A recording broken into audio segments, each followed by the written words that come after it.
Welcome to I news. Bangladesh ఎన్నికల ఫలితాలు భారత దౌత్య వర్గాల్లో ప్రకంపనలు సృష్టిస్తున్నాయి.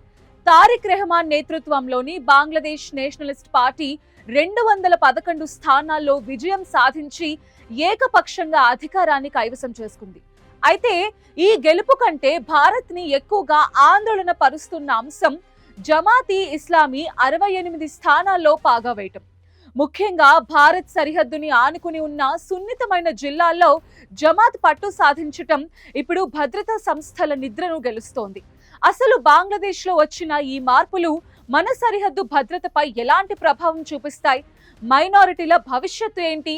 ఇప్పుడు స్పెషల్ స్టోరీలో చూద్దాం. బంగ్లాదేశ్ రాజకీయ ముఖ చిత్రం పూర్తిగా మారిపోయింది.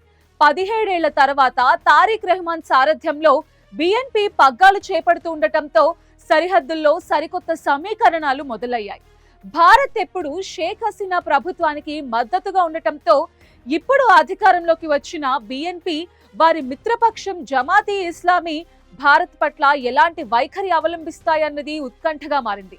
ముఖ్యంగా పశ్చిమ బెంగాల్, మేఘాలయ, అస్సాం సరిహద్దులను ఆనుకుని ఉన్న నియోజకవర్గాల్లో జమాత్ అభ్యర్థులు గెలవటం భారత్ భద్రతా సంస్థలను అప్రమత్తం చేస్తోంది.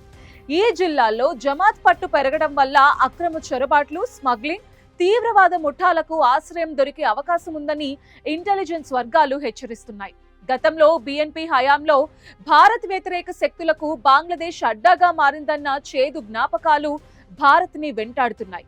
దీనికి తోడు ఎన్నికల టైంలోనూ ఆ తర్వాత హిందూ మైనారిటీలపై దాడులు జరగటం, ఇద్దరు హిందువులు హత్యకు గురవడం వంటి ఘటనలు మైనారిటీల భద్రతపై ప్రశ్నలు లేవనెత్తుతున్నాయి. ప్రధాని నరేంద్ర మోదీ ఇప్పటికే తారిక్ రెహమాన్ కి ఫోన్ చేసి శుభాకాంక్షలు తెలిపారు. ప్రజాస్వామ్యబద్ధమైన, ప్రగతిశీలమైన బంగ్లాదేశ్ కి భారత్ ఎప్పుడు తోడుంటుందని భరోసా ఇచ్చారు. అయితే బిఎన్పి తమ మేనిఫెస్టోలో బంగ్లాదేశ్ బిఫోర్ ఆల్ అనే నినాదంతో సరిహద్దు కాల్పులు, తీస్తా జలాల పంపిణీపై కఠినంగా వ్యవహరిస్తామని ప్రకటించింది. అటు షేక్ హసీనాని అప్పగించాలన్న డిమాండ్ కూడా బిఎన్పి ప్రభుత్వం నుండి వినిపించే అవకాశం ఉంది.